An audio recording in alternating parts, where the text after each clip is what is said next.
It is April 4th, into the first week of April. We're talking about Botswana and Germany. Interesting combination there. We're also talking about Havana syndrome today. So this is something that is interesting from a standpoint of an ex-intelligence officer talking and trying to put it all together with all this open source aspect. And then a small island in between India and Sri Lanka taking on a life of its own from the standpoint of political aspects. All this today on the Worldview.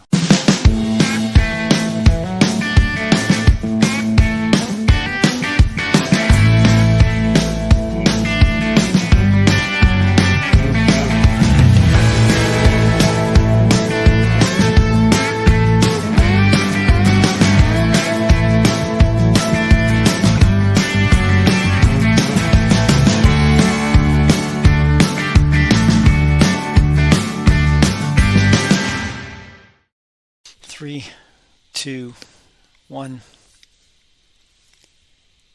So today what we're going to start with is Botswana. This was a very interesting article from BBC. And basically what it said was, it said that Botswana threatens to send 20,000 elephants to Germany. What's happening is that Germany is big into this conservation thing. So Germany said we need to conserve wildlife. Botswana needs to conserve their elephants. They need to put more protections on them and whatever else.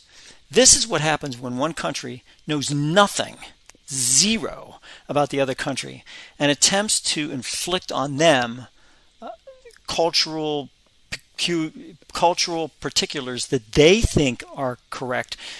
But if you translate it to that other country, it's not even close. And what happened was that Botswana said, look, we put protections on elephants. And all of a sudden now we have more elephants than we know what to do with. They're giving them to neighboring countries. So let's just take a look. Here's Botswana right here. So let's take a look. I mean, this is South Africa. So Botswana is really down at the lower end, at the southern end of the continent of Africa. They're literally giving elephants away because they just can't. They just have so many of them. And what they did was they put into place some hunting so that they can reduce the population of elephants so that they don't take over the country. And they threaten now to send 20,000 of them to Germany, which I think would give Germany a good lesson in international affairs and international cultural aspects, is that you don't say something that you know nothing about. Get your butt down there to Botswana and take a look at it before you start saying, oh, we need to conserve this and conserve that. And that's basically what happened. So I just think that's an interesting, I just think it's interesting that they did that. And here we go. Germany's environment ministry suggests there should be stricter limits on importing trophies from hunting animals. And then Botswana says, hey, wait a minute. We have more than we know what to do with. Germans should live together with the animals in a way you are trying to tell us to. This is what happens when you try to translate cultural peculiarities of one country into another country. It just doesn't work. The U.S. does this crap all the time. Time to back off. Take a look at that other country. Send people to it. And take a look at that. The Germans, if they don't have an embassy down there, should get an embassy down there, get an ambassador, and then the ambassador can figure out what the culture's like so he or she can go back to Germany and say, don't say this crap anymore. So that's what's happening within that area. And I just thought that was a good thing to start out with when we talk about international aspects of this whole thing. It's kind of sad, really, when you come down to it. But I thought I'd start out with that story because it just, threatened to send 20,000 elephants to Germany. Now, this is what we're talking about here. We're talking about sending it from here all the way to here. All the way to Germany. That's a heck of a big deal. So we're talking about, This is actually the interesting part about it. So we're talking about Botswana. We're talking about 5,000 miles. 5,000 miles. That's Germany needs to either get some people down there, find out what's going on, or else just don't make judgments that make you seem good, but in actuality, just you don't know what you're talking about. Let's talk about Havana syndrome. This is really interesting. The Havana syndrome is something that has to do with people that were in Havana, but not just Havana. Other areas have come down with these symptoms, headaches, balance issues, and they're thinking about that a foreign entity was trying to attack the embassy personnel with sonic waves or some type of ultrasonics for the purpose of damaging the people. And I'm here to tell you, I don't think that's right. I don't think that's correct. Being an intelligence officer, I'm trying to put it all together here, but it doesn't seem like that's the case at all. Hurting embassy people, really, why? There's no motivation to doing that. The motivation is to get information from the embassy, to get information you wouldn't be privy to, that you would be able to get by means of illegitimate means, right? By illegitimate means. So that, I mean, NIH did something. This one says National Institute of Health scientists found no evidence, physical trace of harm, which is interesting because they, two rigorous government studies found no unusual pattern of injury or disease in the brains of people with a mysterious cluster of syndromes known as Havana syndrome. So they've been Cuba, China, Austria, and the United States who experienced anomalous health incidents.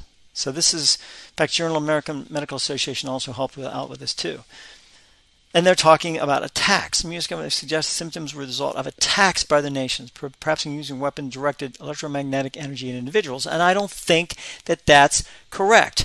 I think that they were not trying to get electromagnetic energy at people. They were trying to get it at devices. And this is the ultrasonic hacking thing. The U.S. is already doing this. They already have a bunch of studies out there. Washington University, a couple others, have proven that they can take over wireless devices, such as your speaker in your home, such as your phone, such as anything that's wireless can have an ultrasonic hack. And all of a sudden, your phone, you can get a command on your phone, you won't even know it's happening. And they're downloading apps to your phone. You won't even know. You won't even realize it. JAMA, right? So they did some stuff here. Examples of standardized measures used in clinical assessments. So this is for the Havana syndrome. And let's go back up here. Neurological manifestations among U.S. government personnel reporting directional, audible, and sensory phenomenon in Havana, Cuba. This is 2018. 2016, 2017 is when it happened. 21 individuals exposed to directional, audible, and sensory phenomena, a constellation of acute and persistent signs, symptoms were identified. Interesting. Just says, U.S. defense official did this, right?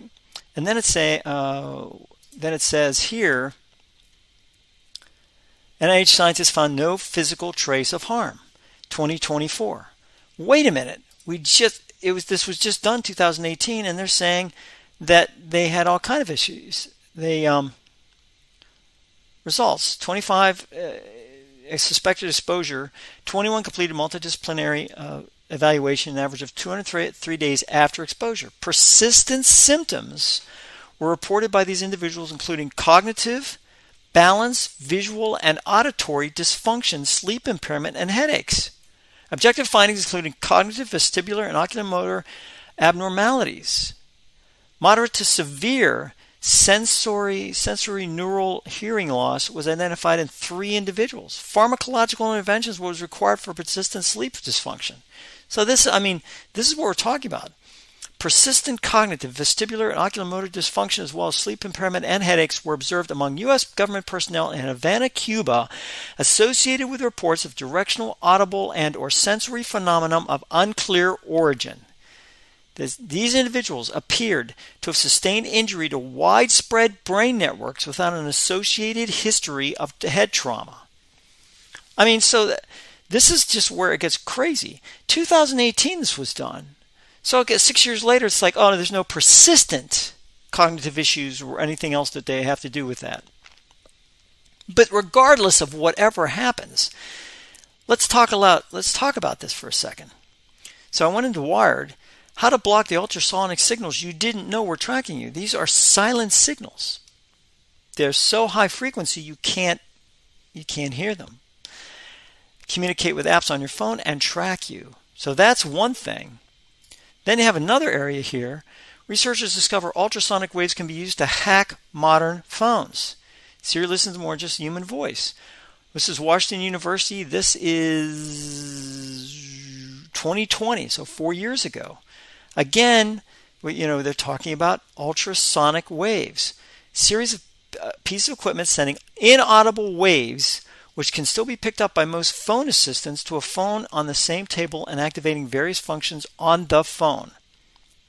15 to 17 phones were tested. We did it on metal. We did it on glass. We did it on wood. It still worked. We want to raise awareness of such a threat. So this is where this all is.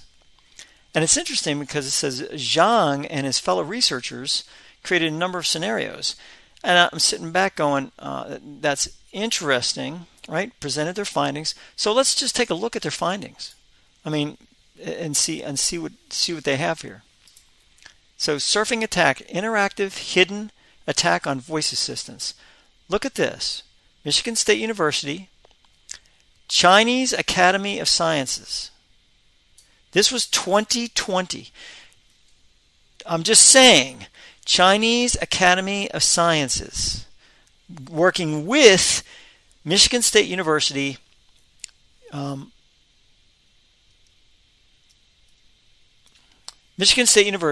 University of Nebraska-Lincoln, Washington University in St. Louis. So look at the names on these. This is what we're talking about here.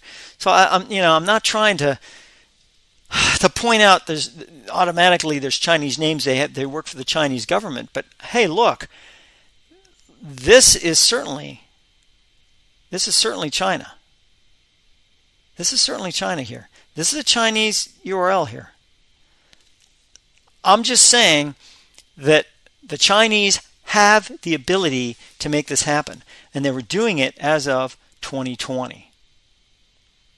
February 2020. Were they doing it before that?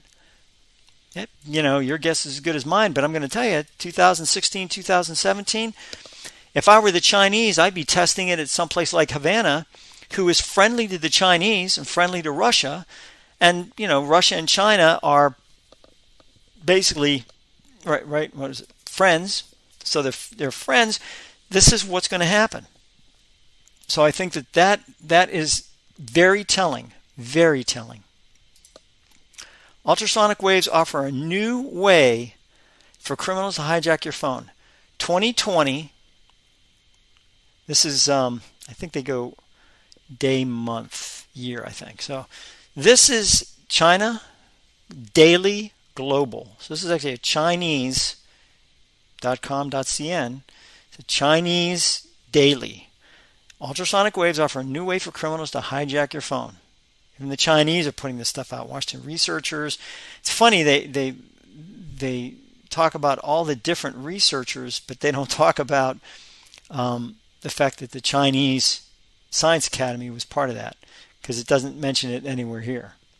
So that's what we're talking about when we talk about these areas. And then finally, ultrasonic waves could be used to hijack your phone. Here's how to protect yourself. March 4th, 2020. This is, no matter which way you go with this, it's very interesting to note that the Havana syndrome I am postulating, based on current and past research I've done, is that the Chinese, the Russians, a foreign government was testing ultrasonic hacking of wireless devices on the embassy in Havana. Now, if if others did not, other intelligence analysts did not come up with this, I think they did. I think what's happening is that this is extremely prevalent, these ultrasonic waves, including those used by probably U.S. intelligence agencies. So they don't want to bring that to the forefront. They'd rather bring to the forefront that the ultrasonic waves were used against individuals as a way of making them powerless, or putting certain symptoms on them, or whatever else is going to happen. But I think, and this is my view, is that it had nothing to do with individuals. They were trying to hack the devices in the U.S. Embassy in Havana. Whether they were successful or not, you don't know. You don't know, because these ultrasonic aspects are happening. People don't even know they're happening. So that's not cool, and that's basically what's happening there. The next area is glass making. So this is in Europe right now, and basically what's happening is that they're trying to recycle glass, which is fine, but here's the problem with having to do this, is that it takes energy, and it takes high energy.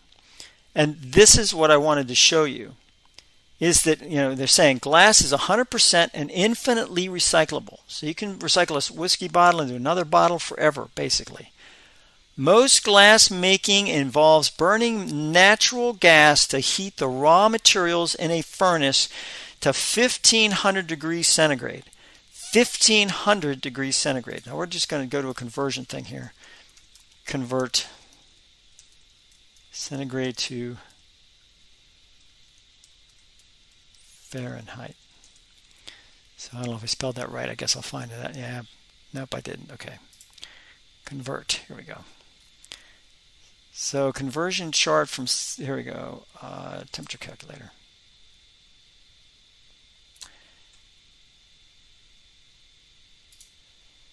$1,500 degrees.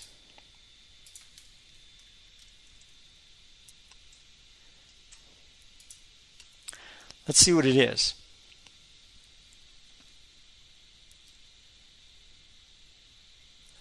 2,732 degrees Fahrenheit.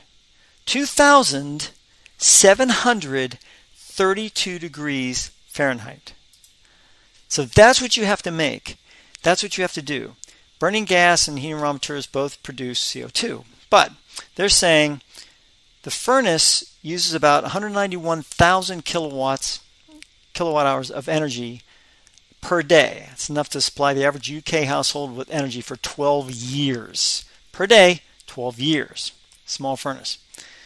So the glass industry is looking to switching from gas-fired furnaces to electricity. Here's where the situation is. Where are they going to get the electricity? You're going to have enough electricity to burn at 2,732. So just, let's say how many kilowatt hours does it take to heat to 2,700 degrees Fahrenheit? I don't know. I screwed this up.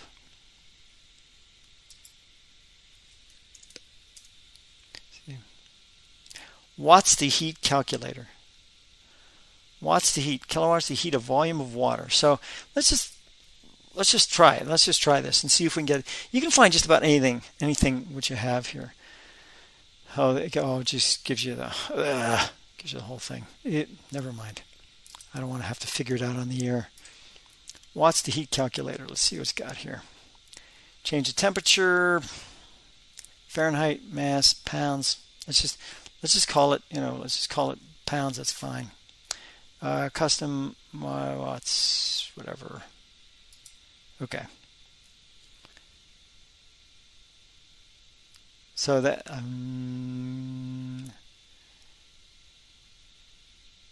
nope. Okay.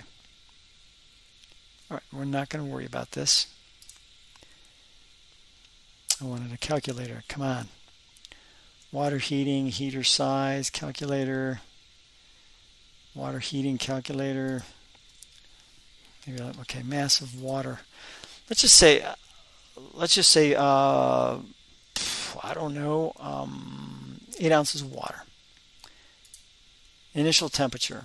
We'll make it at 80 degrees Fahrenheit. We want it at 2,700 degrees Fahrenheit. Total energy in joules is going to be 1,209,024. And heating power, let's say 1,000 kilowatts. No, one.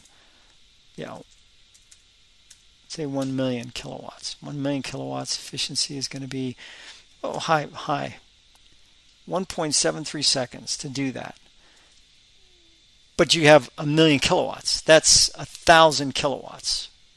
So we're talking about that's just 8 ounces of water. If we increase that to let's say 40 ounces of water, all of a sudden look at that total energy and look at the time. I mean, yeah, okay, it takes you 8 seconds, but still, this is water we're talking about.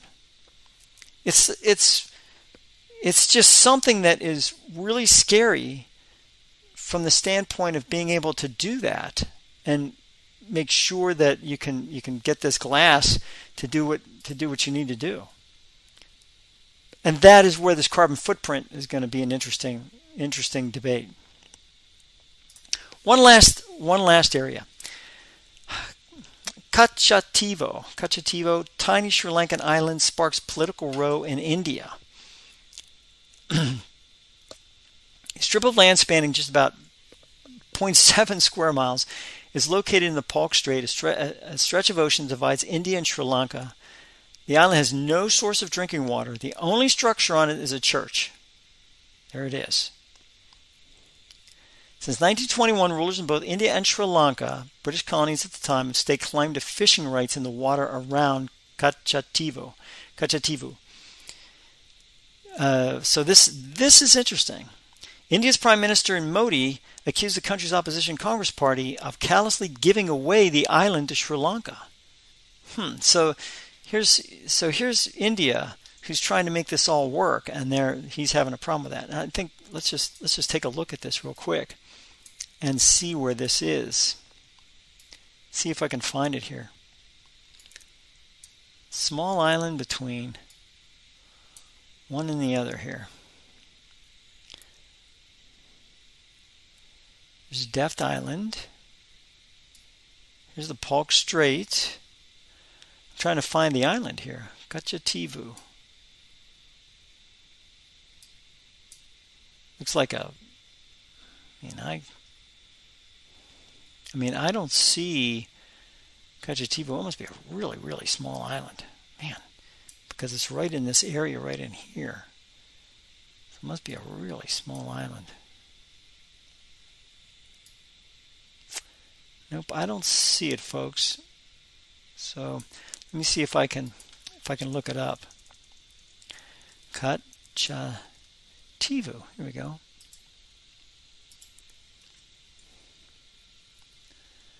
Yeah, there it is. Okay. So there's the island there.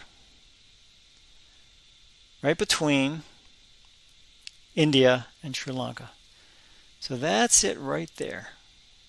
Interesting, right? I mean, but this is the fishing rights. This is the type of thing that is occupying countries like India, is to make sure that they have what they need. So I just think that's interesting. Okay, one last thing I wanted to cover before I get off, and that is we just saw Macron go down to Brazil, right? So he's doing stuff in Brazil. He's doing stuff in China. Well, the companies, French companies are dealing with China to make some oil pipelines. I made a prediction at the beginning of the year, that France would be joining BRICS, B-R-I-C-S. That's Brazil, Russia, India, China, South Africa, as well as other countries are trying to join BRICS. My prediction is that France will join BRICS probably in 2024, very latest 2025.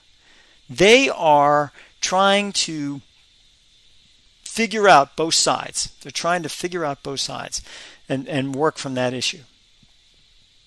And that's pretty much it for the worldview for today. Thanks for watching, and we'll come up with a summary and the conclusion here in a little bit. Take care. Thanks for watching the worldview today. Hopefully you learned a little bit about Botswana, Germany, and the elephants, Sri Lanka and India, and how one little island can really be a big political impact, as well as Havana syndrome, and why it really shouldn't be called a Havana syndrome. That although it's occurred in Havana, so to speak, maybe it should be something else. Maybe it should be the ultrasonic syndrome, or maybe it should be the syndrome having to do with hacking, that type of thing. But thanks anyways for watching. I really do appreciate it, and continue to do so if you feel that the program gives you the information you need to have a much better worldview. Take care.